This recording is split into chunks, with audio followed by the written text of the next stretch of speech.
Welcome to the last panel of the season, of the year, the semester, for the Sustainability Practice Network, which is biodiversity in cities. And I'd like to thank Timon McPherson and the New School for Public Engagement for hosting this event. And thank you all for coming. For those of you who don't know anything about SBN, we're a grassroots organization which was started in 2004. We convene meetings like this once a month. We're particularly known for our mission or purpose is to raise awareness of these issues and move the sustainability agenda forward. We're particularly known for our emphasis on diversity, whether it's topic, membership, or panelist point of view. And because we think that to move the agenda forward, you need discussion between all aspects of civil society, which include academia and government, business, et cetera, et cetera. So thanks for coming. I will also forewarn you that I do have most of your email addresses, and will invite you to subscribe, not subscribe you, to SBN in another day or two. So if you get an email from events at Sustainability Practice, it is our invitation to join the community in listserv. So this panel was originated through an idea by Marielle Anzalone, who is going to moderate the panel. She's a environmental or a conservation biologist or botanist, depending upon who the crowd is. And she's also the founder of New York City Wildflower Week. And so I'm going to introduce her, and she's going to bring up the panel and take you through the event. Thanks.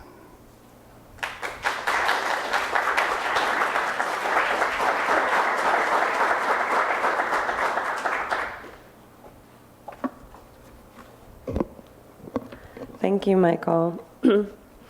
So I'd like to wish everyone happy summer solstice. Today is the first day of summer, that's right.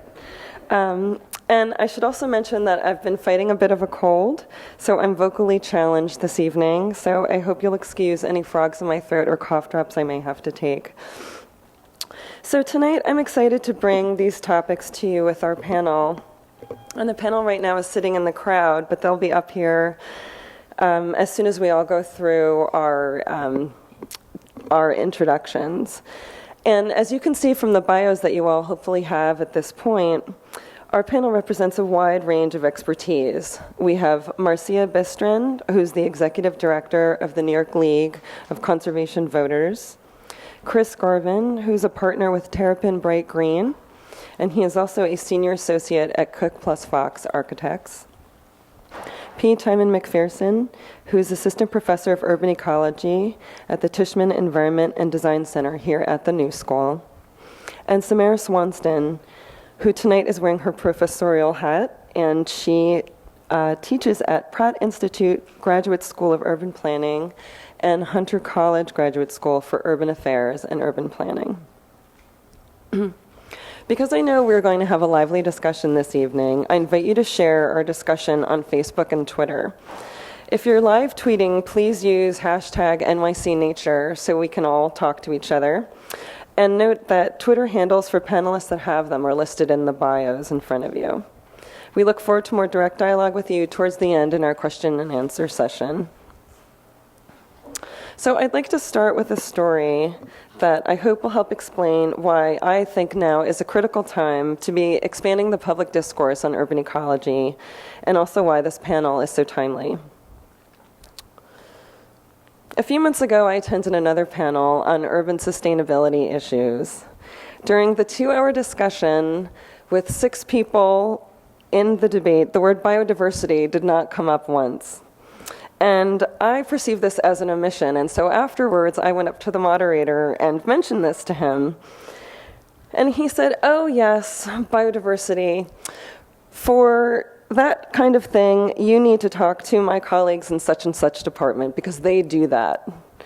And my feeling was, so in 2011, with all the strides that we've made in the larger sustainability arena, nature is still not part of the mainstream conversation. The larger green discussion excludes original green, like that which comes from plants. For decades, many people, including ecologists, believed that cities were a natural consortia of rats, pigeons, and weeds. Even one of my professors in graduate school, when he learned I was moving to New York City, said, "Well, what are you going to do there?" But I did find something to do here, and over the past 40 years or so, there has been an emerging science of urban ecology, and scientists have come to realize that, in fact, there is no such thing as pristine nature, and nature is not something that's away. Nature is all around us, and cities have real bona fide nature. And even in New York City,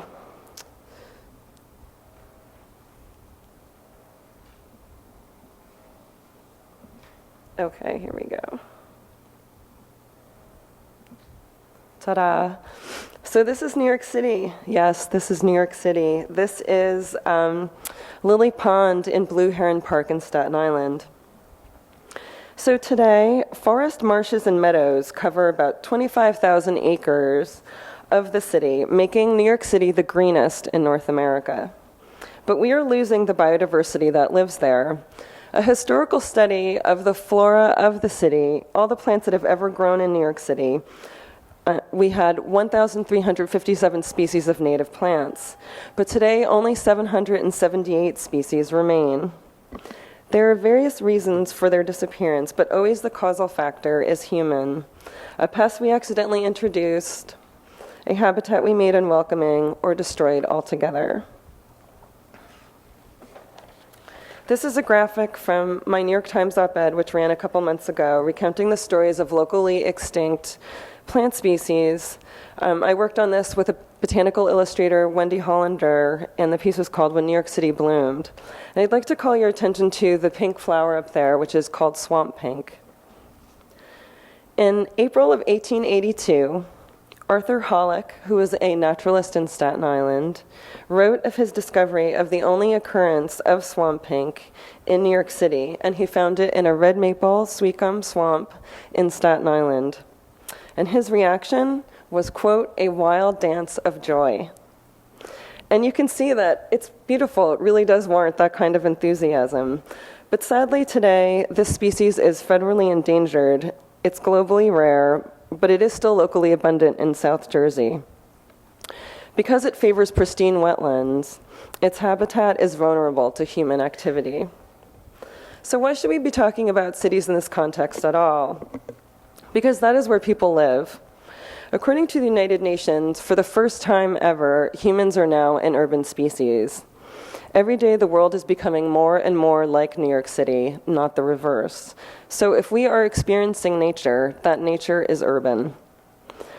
But to be honest, we're not experiencing much nature because as urbanites, we spend more time inside.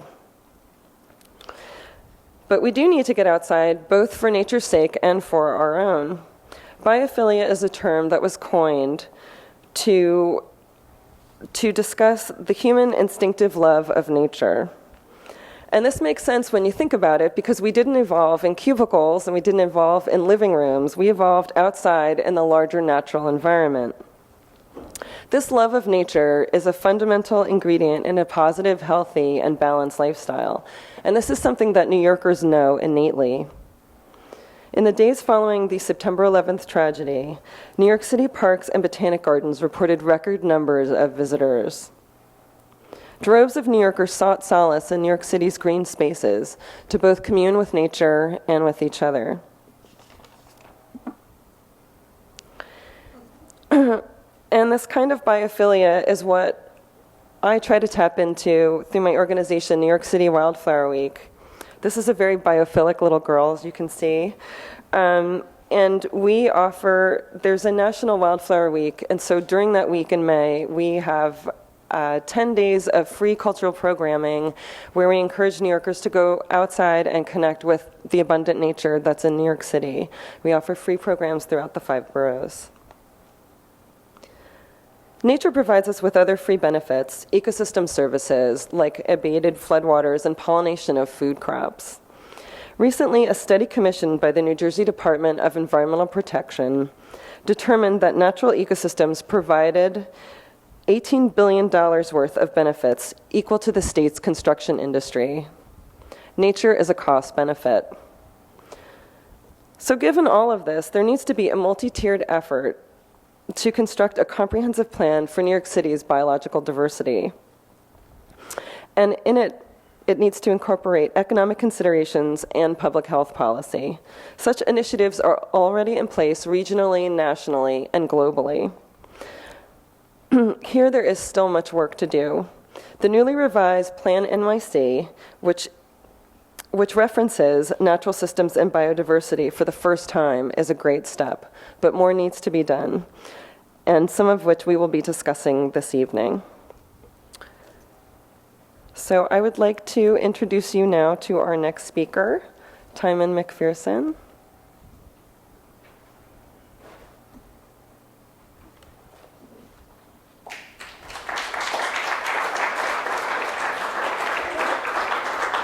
Okay, sorry about the delay. So Mario gave us strict instructions to only have 3 slides and 10 minutes. And I intend to break one of those rules, so I apologize to everyone else, but I'll stick to 10 minutes. So I think we can agree that we don't want this to be our urban future for some of the reasons that Mario said. One of the reasons I put up a slide like this is because the talk around sustainability has been very much heavily focused on the benefits of cities and how green cities are because they're dense. Right? And the densification is one of the major ways in which we can achieve sustainability. But there's a limit to densification. And I think there's also, in agreement with what Mario was introducing to us, a discussion that goes beyond, say, energy efficiency, that seems to dominate a lot of the topics around environmental sustainability. We have made a lot of progress in terms of greening the city, however. New York has been planting trees for a long time and doing a lot of things to green up the city. And just to echo some of the points that Mario said, she actually asked me to do this, is to bring up a couple of examples of ecosystem services that we have in cities. My general feeling of the public's sense of ecosystem services is that it's slowly starting to grow, this idea that's come out of ecology that humans are intimately interconnected with nature, and that whether or not you know that about your world, that sense is starting to permeate. And I think some of that is because of the wide dissemination of information on the state of the planet and on ecosystem services specifically that's come out of the Millennium Ecosystem Service Assessment and its regular updates. And as you can see, there's a lot of things that we get from ecosystems, but what's less well known is the kinds of things that we get from urban ecosystems. So I brought along this slide just to give you a few examples, and I pointed out some of them. So for example, ecosystems in New York City and other cities buffer climate, right? Some of the climate impacts that we expect to see in the future, but some of the things we're seeing already are buffered by ecosystems in that they absorb stormwater runoff that comes from heavy rainstorms. And they help diminish the intense heat island effect we already have in the city. We know that if you drive out of the city 20, 30 minutes, the temperature just keeps dropping and dropping. But the ecosystems that we have in the city are already modifying that and keeping it from being much worse than it was. We'd like to do better, though, I think. So you can read through that list, but I'm going to kind of speed along. There's also a lot of health benefits that we get from from ecosystems in the city. And this research is growing and growing quite rapidly, I think, to show the different ways in which humans are directly benefited by being near green spaces or in green spaces. Another example here, if you read that one quickly, is we're seeing things like significant correlations between living in green areas and decreased rates for all causes of mortality. Pretty incredible kinds of studies are starting to come out showing this.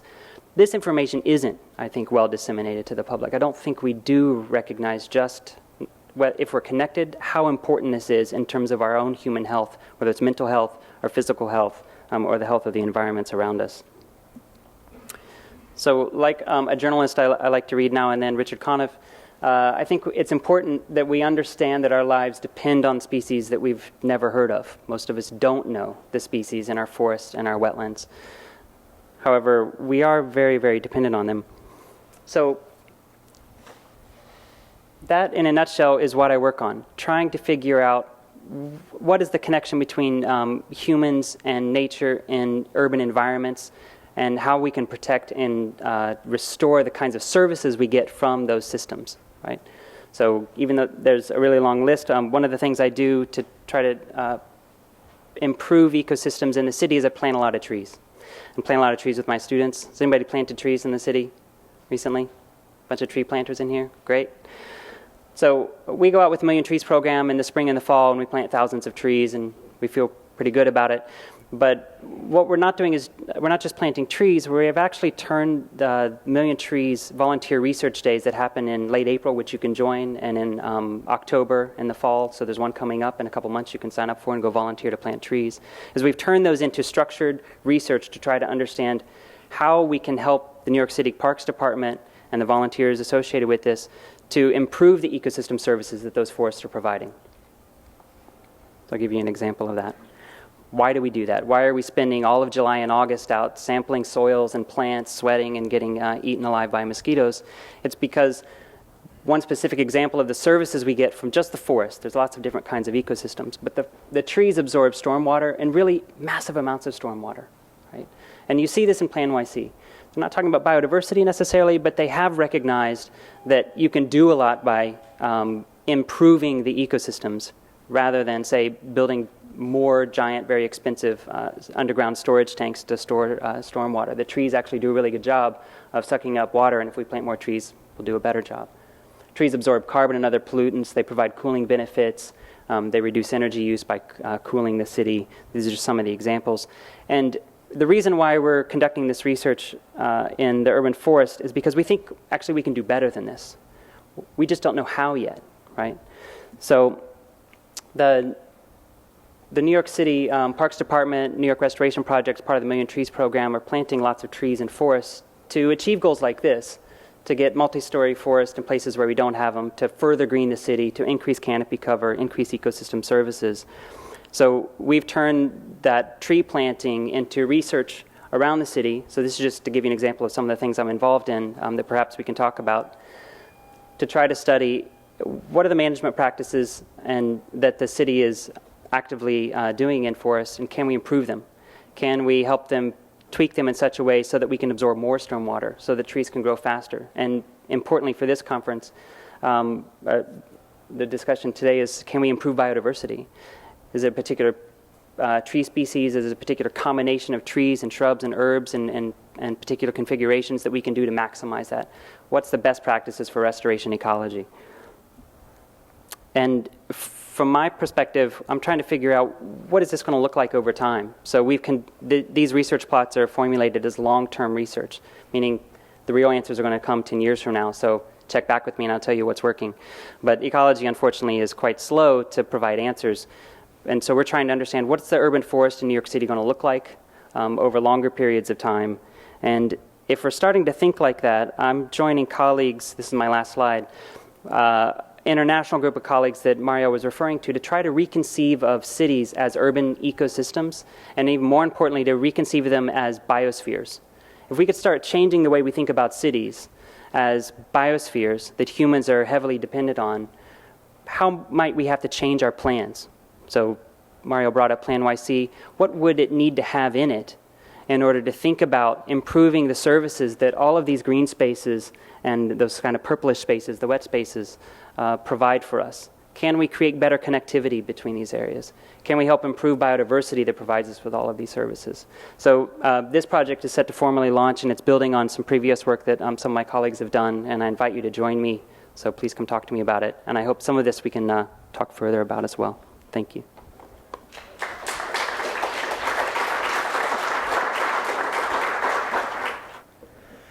So I'm an architect. I'm not a botanist or an ecologist. I typically build buildings, buildings that people live in, work in, and something that's important to myself and to my colleagues is the happiness, health, and productivity of those people.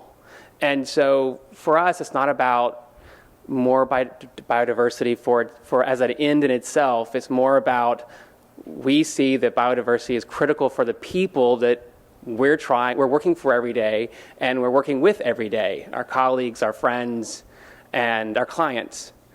And you have to convince people that that's actually a rational and interesting and economically important conversation to have. So we spend a lot of time finding the scientific evidence and the research to back up this idea. In 1984, Dr. Ulrich down in Texas did a seminal study about healthcare and views to nature and the impacts of healthcare. So shorter hospital stays, fewer negative comments to the nurses, reduced medicine, painkillers, and so reduced cost of healthcare. And so it's a huge topic when you start talking about health and humans and nature. There's so much potential to change how we think about this topic, and buildings sort of sit within this conversation in the center, really. And so we've been working for the last 6-7 years on this idea to develop, not only in the healthcare space, but also beyond, into all types of buildings, residential, commercial, and institutional. Actually, the photo at the top is, actually all these photos represent our office space here in New York City. It's the first commercial interior LEED certified platinum project in the state of New York. And it has a great view to what we consider a beautiful green roof.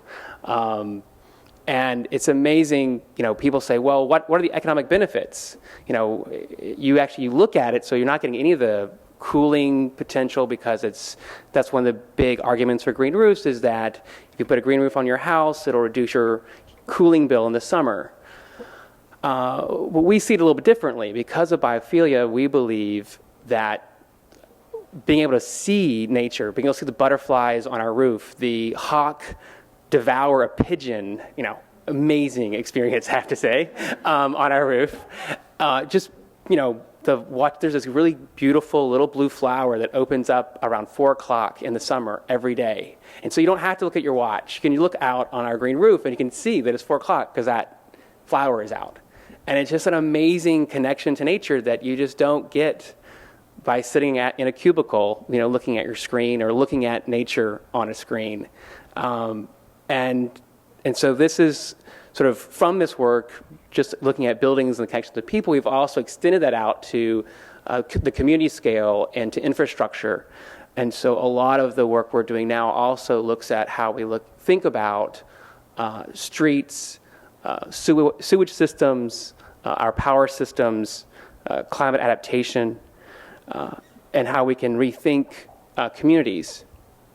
And parallel to this effort, we began speaking with Eric Sanderson from Wildlife Conservation Society. He wrote an amazing book called Mannahatta that looked at what New York was in 1609 before European contact from a biological point of view.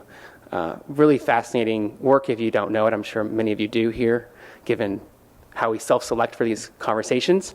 But what we've done recently with a client working on a building in New York City is thinking about what was on that piece of property in 1609 and what were the services that were occurring on that site, and how can we start thinking about this existing building and a big existing building with a lot of challenges and a lot of demands from its owners.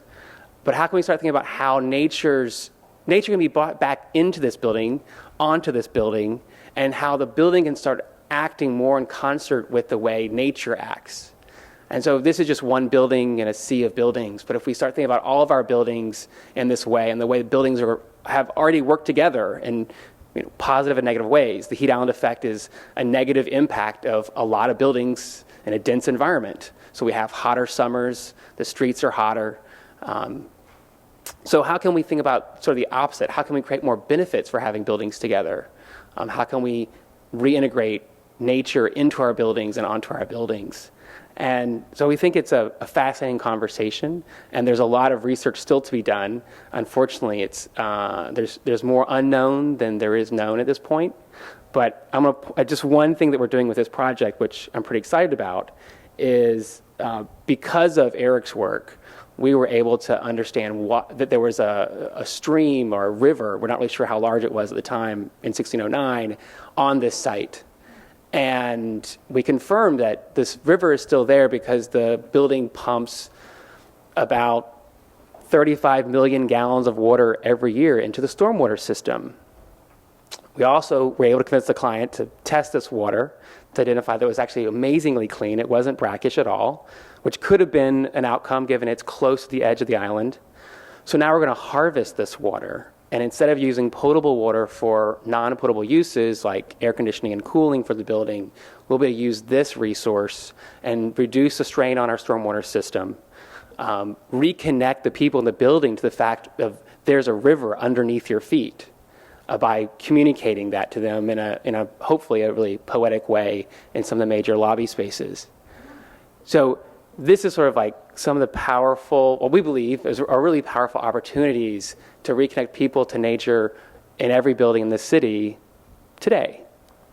So with that, I look forward to the conversation.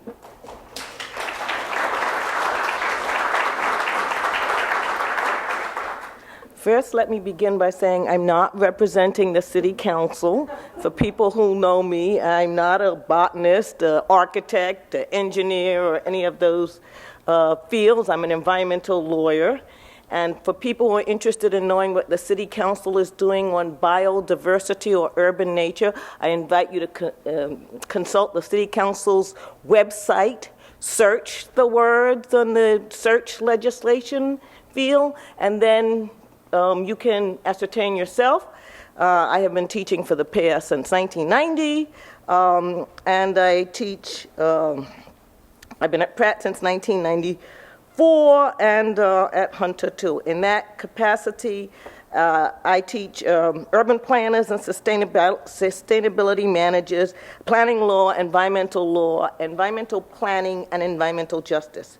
So in preparation for this presentation, I reviewed my casebooks that I use just to confirm what I suspected. Urban nature is not mentioned in the cases and materials on planning law, in the environmental law cases and materials by Philip Weinberg, on the Daniels environmental planning casebook has a brief mention, and my environmental justice law policy and regulation casebook has just 7 pages, which includes my edited article on environmental justice and environmental quality benefits. But my casebooks make clear that 80% of Americans live in urban areas, and also an easy demographic analysis shows that most people of color, African American, Asian, and Latino live in urban areas.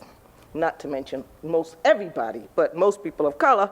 And the benefits of urban nature were not just discovered, I think, in 1661, Sir Francis Bacon recommended planting more trees in central London to improve air quality and odor.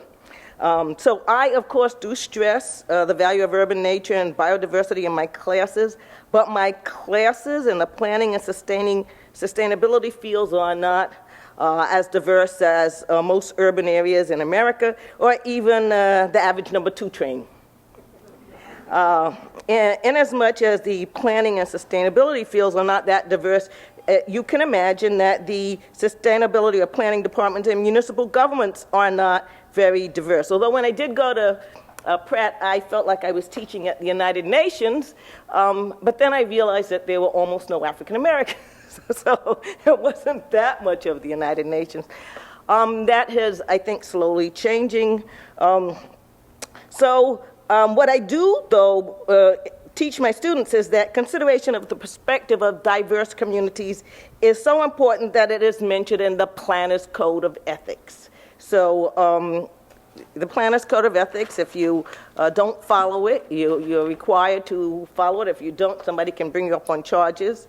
The distinguished experts on this panel, I think, already went into detail on the scientifically documented benefits of increasing urban nature, the less severe ADD, a more self-discipline for girls, enhanced psychological resources for coping with poverty, reduced crimes. And my area of research, which has not been heavily addressed, is equity in open space and waterfront access. And this is where I conducted 2 original studies. I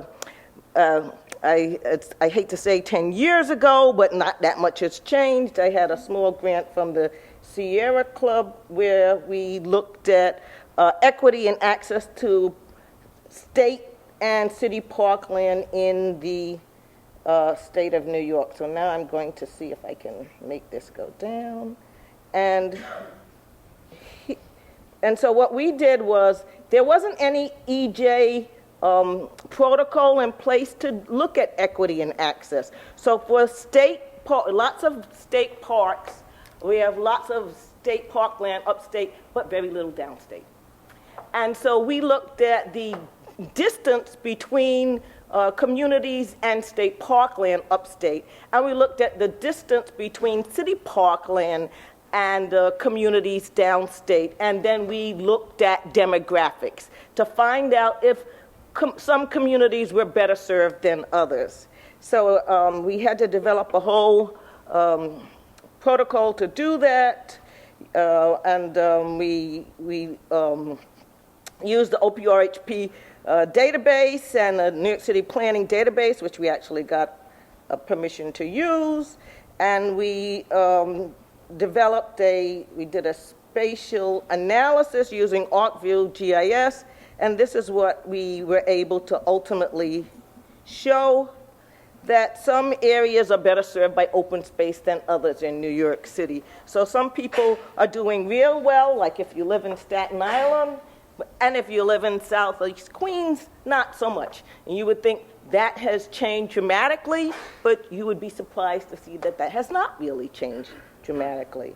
So that was my first piece of original research. No one looked at the equity and access to state parks at the state level. We did find some disparities in some of the upstate cities, not Buffalo, but Rochester and Albany and Rochester and Syracuse. And no one had looked at just equity and access from the regional parks and from state parks to places like this. And then 8 years later, I was called on, or 6 years later, I was called on by the Southern Queens Park Association, which is housed at Roy Wilkins Park. So they asked me to look at equity and access to Jamaica Bay. This is another area where, because of the presence of the airport, there's actually not even visual access from Southeast Queens to the waterfront. And I think if you drive down Rockaway Boulevard, you might be able to catch a glimpse of the waterfront, but really not so much.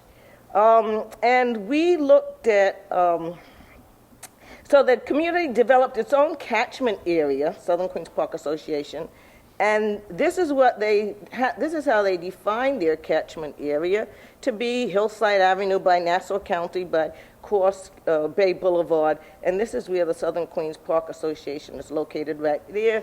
Much of Jamaica is landlocked, so you can't even really, people in Jamaica have never seen Jamaica Bay. And so we looked at that, and then we looked at equity, so we looked at the demographics, and we did the total population, which you see here, and then we did the demographics.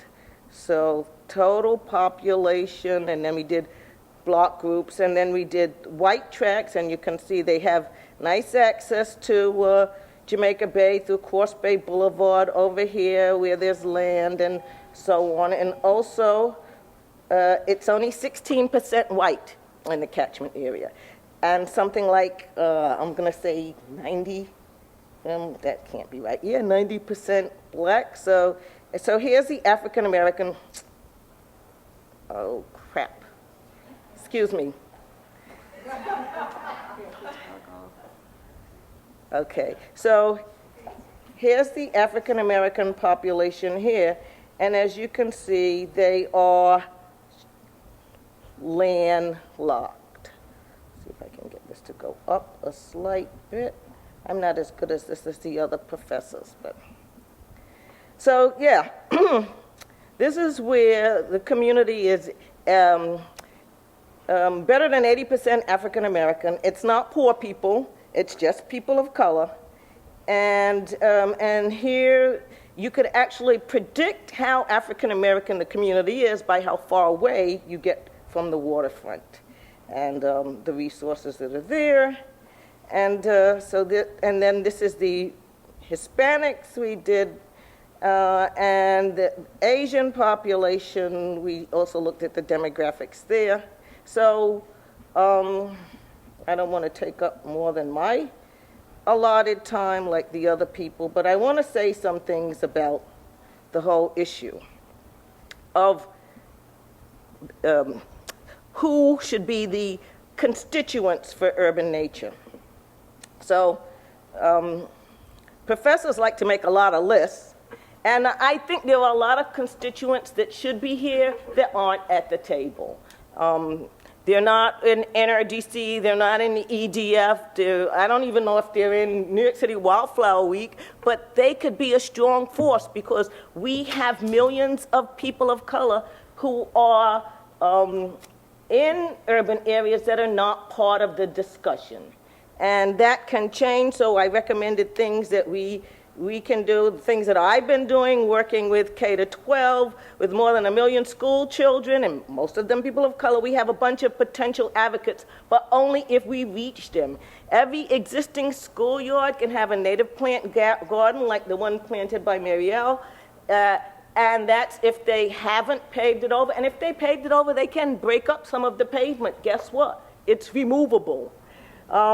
We need better environmental education for teachers, and we need undergraduate and graduate education requirements, at least in the public schools, and curricula that include education about New York City flora and fauna and the importance of diversity, that is biodiversity. That is not happening. I know a bunch of school teachers, and I used to be a school teacher before I was laid off by the city of New York a long time ago.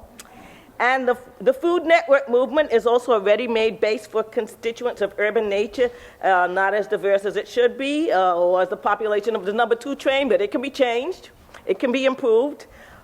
Millions of New Yorkers in the outer boroughs have front and backyards that can be used to cultivate vegetables or native gardens. We could give away seed packets or native seeds or vegetables, free or low cost at the community boards that could yield a constituency of millions in a place like New York City. And I think I still have a grapevine growing at my auntie's house from seeds that were distributed free during the Great Depression. Still growing grapes. We still make wine out of it. Creative strategies could include like recognition at the community board for planters of native plant strips. Areas underserved by public trees or often in communities of colors, and we should be looking at the tree canopy and looking at ways to further prioritize places that are underserved by plantings. Professors should devote more discussions and consideration to urban nature when they write scholarly textbooks. Professors should devote more research to the disconnect between the benefits of urban nature and the failure to develop a strong constituency for urban nature. And in addition to studying underserved groups, we need to develop strong partnerships with underserved groups, and foundations should facilitate this partnership in a principled way. So I would like to say that I guess the bottom line is that, my last bit of notes, this brings us back to our original question is, why do we need a border constituency for urban nature or biodiversity? And the answer is, to create and encourage stewardship, we need opportunities to be stewards. And people of color make up a majority of the population in New York City, but they are not the majority of environmental organizations. But these organizations represent societal interests and advocate for beneficial change. So I think these organizations could use more support in the ranks of people and people of color can provide much more support if they are part of the constituency for urban nature.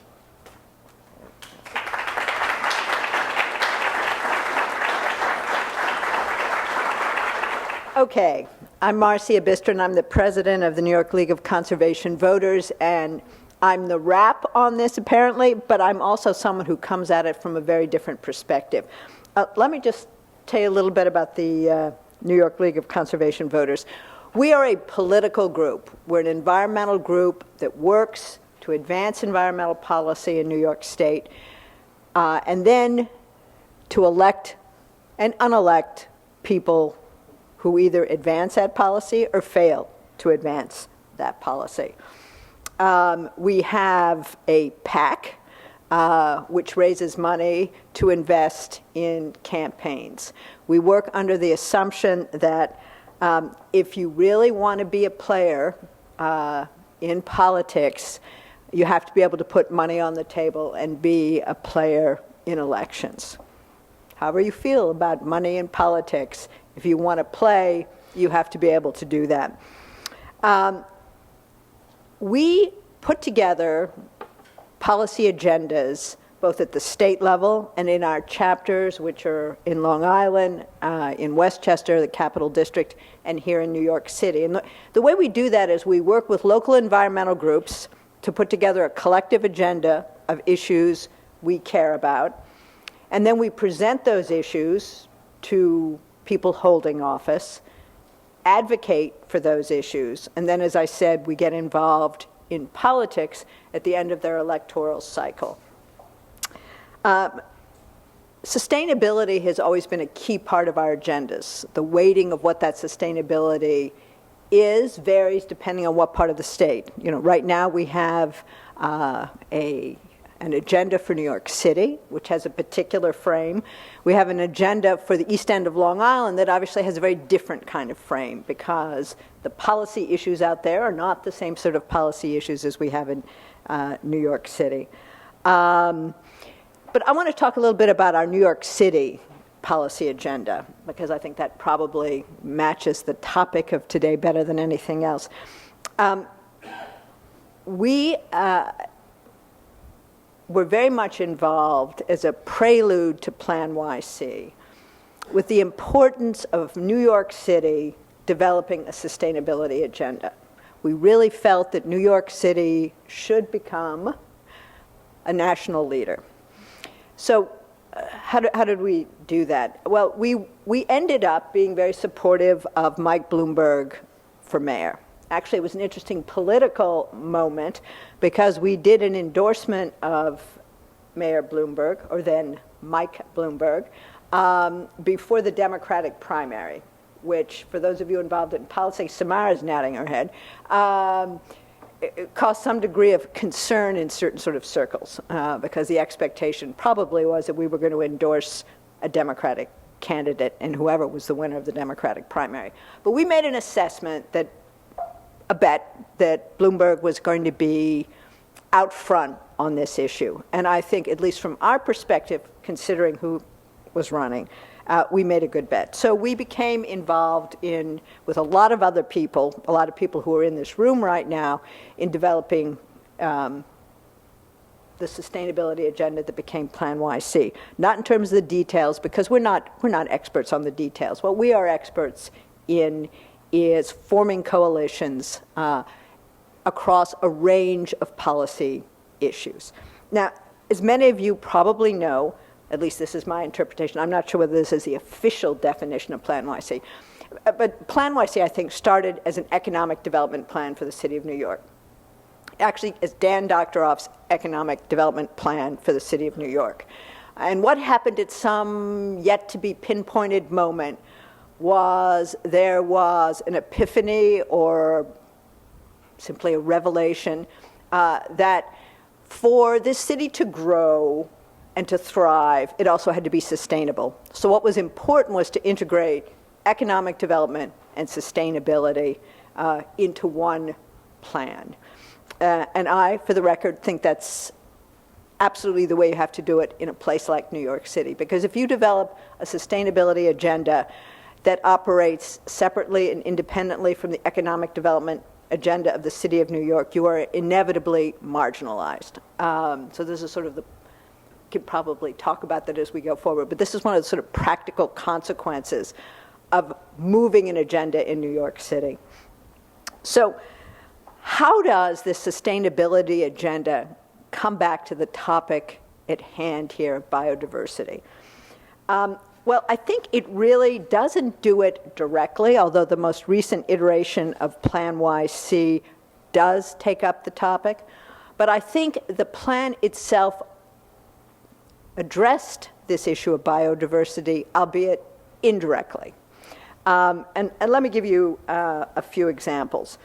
One of the, goes back to Samara here, the waterfront revitalization component of the plan.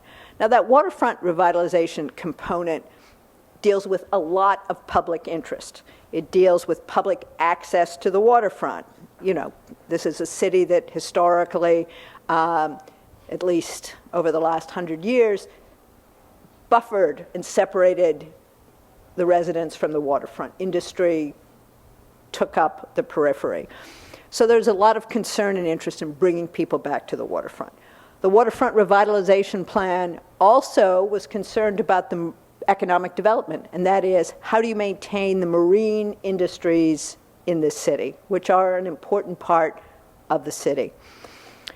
But it also recognized the importance of natural resource protection, and I would argue that interest in natural resource protection lays the foundation for a concern with biodiversity. So it's an indirect component. Similarly, there is a program, an urban forestry program in the city. Fort Totem, I think, is the sort of center for this urban forestry program. Although the program is used to sort of explore a number of issues, but I think as time has gone on, it becomes an occasion to look at issues around biodiversity. Similarly, the issue of the restoration of Jamaica Bay, again, serving multiple purposes, but once again providing an opportunity for thinking in a more serious way about the issues around biodiversity.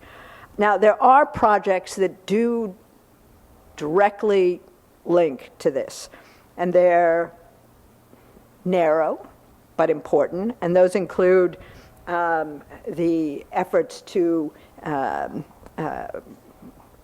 encourage oyster beds in New York. This used to be a city with tremendous, the waters around New York City thrived with oysters at some moment in time.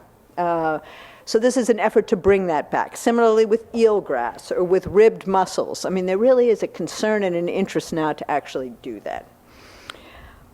But I don't want to belabor any of this. I want to sort of come back to what I do. Everyone in this room seems, I think, to be concerned about how we refocus some of our energy, not all of our energy, around these issues of biodiversity. And I would argue one of the most important ways in which we can do this, because I think all things come around to policy and politics, is the degree to which this issue becomes front and center, or not front and center, but near the center, as we begin to move into the 2013 elections. In 2013, basically, New York City government turns over. Not only do you get a new mayor, but you're going to get a lot of new city council people.